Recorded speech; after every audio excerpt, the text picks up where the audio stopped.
Look, it's a Wrangler with a plug. This is the all-new Jeep Wrangler 4xe or 4xe or 4xe, whatever you call it. It's the first ever plug-in hybrid version of the Jeep Wrangler. And if you're thinking it's more environmentally friendly and it's gonna make you feel less guilty at the pump, you may wanna think again. For this particular Wrangler to make any sense at all, you have to be able to plug it in every single day. Well, not every single day. I mean, it helps. But what we're gonna do in this video is take a closer look at the 4xe. We're gonna see what its efficiency is like, what kind of MPG does it get. We're gonna look at acceleration and test results, and we're gonna see how this hybrid plug-in powertrain affects it when you take it off-road. Is the Wrangler 4xe for you? Do you want a fully electric version, or would you just rather go with the 392 V8? Let us know in the comments below, and for more videos like this, click like and subscribe.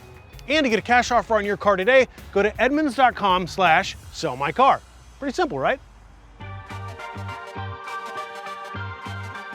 So there's the standard V6, then there's the turbocharged 2-liter engine, then there's the 392 V8, then there's the Eco Diesel, then there's this, the 2-liter turbocharged 4-cylinder with the plug-in hybrid. That's 5 powertrains, and that's not even including the mild hybrid version of the standard V6. Who is this specific powertrain for? The Rubicon we have here has all sorts of off-road goodies, stuff like disconnecting front sway bar and locking front and rear differentials, big tires too. It can go pretty much anywhere off-road. But in this configuration, it's priced closer to 60 grand. And with all the options we have here, it's over $65,000. That is not cheap. So how does it do at the pump? Does it redeem itself? Well, that's why I say you have to plug this in every day. You get about 20 miles of electric range before you start using this like a traditional hybrid, like a Prius. Just drives with the engine and batteries combined. But after that, it's only rated at 20 mpg combined by the EPA. That's the 3rd worst rating in the entire Wrangler lineup, beaten only by the V6 with the manual and the 392 V8. Every other Wrangler you can buy is more efficient, so you have to plug it in every day for it to make sense. Thankfully, to offset some of the high price of entry, the 4xe is eligible for a number of tax rebates and incentives, including the $7,500 federal rebate. But those aren't price deductions, they can depend on your tax situation, so you won't see that discount up front. So for this hybrid powertrain to work, it's got to rely a lot on that electricity if it wants to beat out the standard V6 or the turbocharged 4-cylinder. And honestly, that little bit of range is perfect for someone like, well, me. So the distance from my home to the Edmunds office is about 5 miles, which means 5 days a week, I could drive to and from work, even run a few errands, without ever relying on gasoline. I could do it on electricity alone, just plugging in and charging at night. Or realistically, plugging in and charging at the office because my apartment building doesn't have any charging infrastructure. Thanks a lot, Los Angeles. Electricity isn't free, but for me, it would save me a lot of money. I mean, these Wranglers aren't exactly fuel sippers. The most efficient one in the lineup is the diesel, and that's only rated at 25 mpg combined. So if you want to save a little bit of coin and feel like you're being environmental on the weekdays and then take it to the trails on the weekends, this might be the right powertrain choice for you.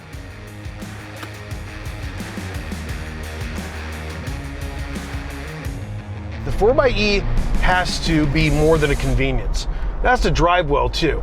Apples to apples, when you compare an unlimited Rubicon to this Rubicon with the 4xe powertrain, it's a $10,000 price difference. And it's gonna take you a lot of charges to make up that difference when it comes to the cost of fuel. So, how does it drive? Really well. This thing has more power than anything in the Wrangler lineup, with the exception of the 392 V8. And it's got the same amount of torque as the V8, 470 pound-feet. That is a lot for a vehicle of this size. Now, the 4xe weighs a lot more too. It's 700 pounds more than our old long-term Wrangler Unlimited Rubicon, and it tops out over 5,200 pounds, which is really heavy.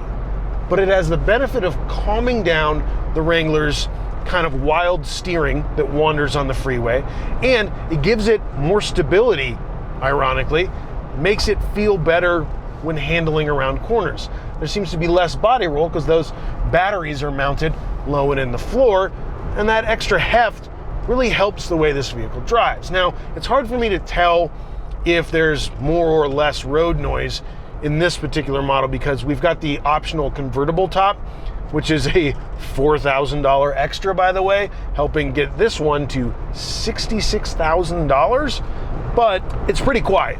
At city speeds, you don't hear the Turbo 4 grinding along. It's not as noisy as the V6, and especially not the V8.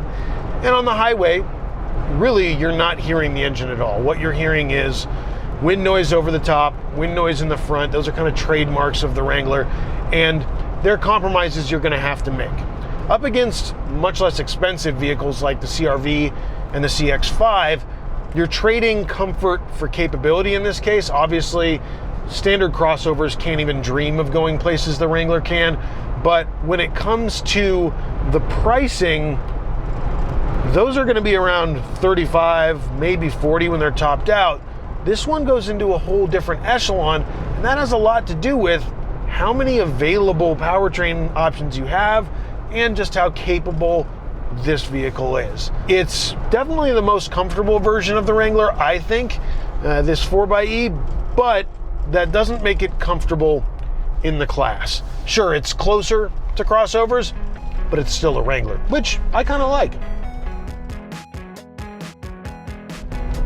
Now, the interior is pretty much as you'd expect from a Wrangler. There's not a lot of different stuff on the 4xe. Sure, you get some blue stitching to match the blue stickers on the outside, and a couple of buttons to control the EV functions, but really everything is what you'd expect in here. It's big chunky knobs. It's the feeling that this interior could hold up to abuse over time. It's not luxurious or plush, but there are nice materials. The steering wheel feels nice and chunky. It's made out of good material. There's soft touch points for your elbow.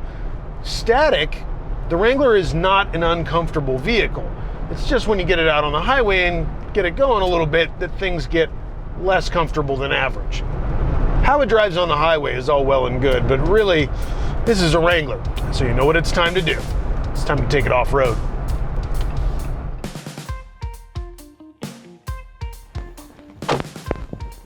Look!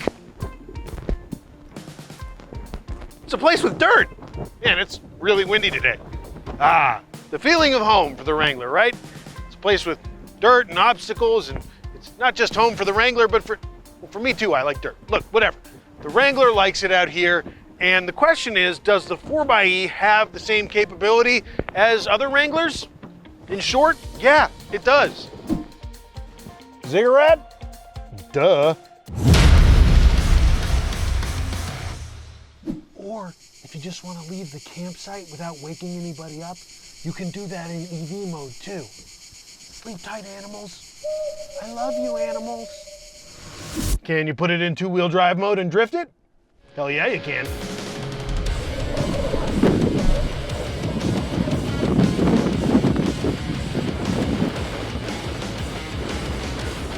If you want to know what the Wrangler in Rubicon trim can do, I mean, pretty much watch any of our other Rubicon videos, the diesel, the regular Rubicon, the 392. This is one of the most capable off-road vehicles that money can buy, and while it is lacking in comfort on-road, off-road it actually has more comfort than you would expect. It soaks up bumps better. You just air down the tires a little bit and you can go over pretty much anything. And the 4xe has an interesting kind of leg up on some of its powertrain competitors. The 470 pound-feet of torque means you can crawl over big obstacles really easily. It basically, just you take your foot off the brake and you go over big rocks. It's not hard. And that kind of slow speed stuff, well, at first it's a little bit hard to modulate. It's hard to get used to compared to the V6, especially the V8 or the regular Turbo 4. Once you get used to it, it performs really well. And then when you go over the big stuff, it just acts like a regular old Rubicon, bounces along and soaks up all the abuse. Now, one thing you're going to want to be aware of or concerned with, maybe, is range. So you think, the plug-in hybrid, it has, once it's a regular hybrid, more range than average. And it doesn't really. The diesel is by far the best engine in the lineup for range, and This one's kind of middling. It's under 400 miles of total range, even when you've got it plugged in with full EV power.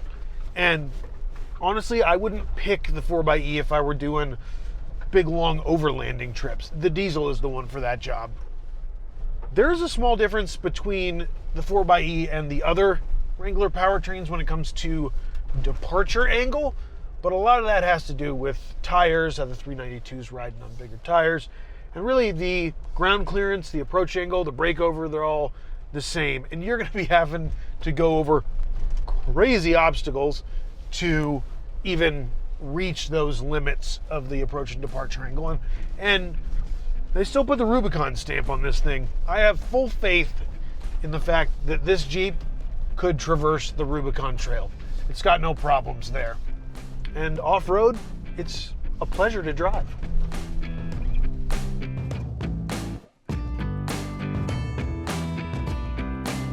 It's easy to think of the 4xe as environmentally friendly. I mean, hell, they even painted the tow hooks blue. Super tech friendly, right? And they made the E on 4xe a lowercase. It's like the iPhone of Jeeps.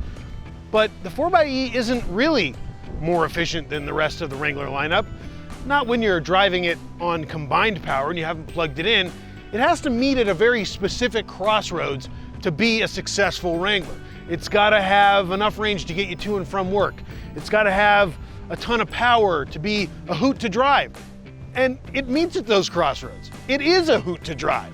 A hoot, huh? Yeah, hoot hoot, like an owl. Oh, cut. This is more powerful than anything in the Wrangler lineup, with the exception of the 392 V8. And it shows in the driving capability and the fun of it. I mean, Stellantis and everybody under that umbrella has been doing this for years. We saw it with the Ram TRX and the Hellcat engine. I mean, maybe that's what we can have in here next. A Hellcat Wrangler.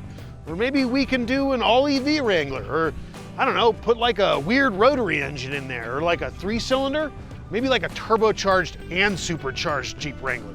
Ooh, I know, get one of those sweet jet turbine engines that Jay Leno has in his motorcycle. For more videos like this, click like and subscribe below. To get a cash offer on your car today, go to edmunds.com/sellmycar. And if you're looking forward to buying the 4xe, let us know in the comments below.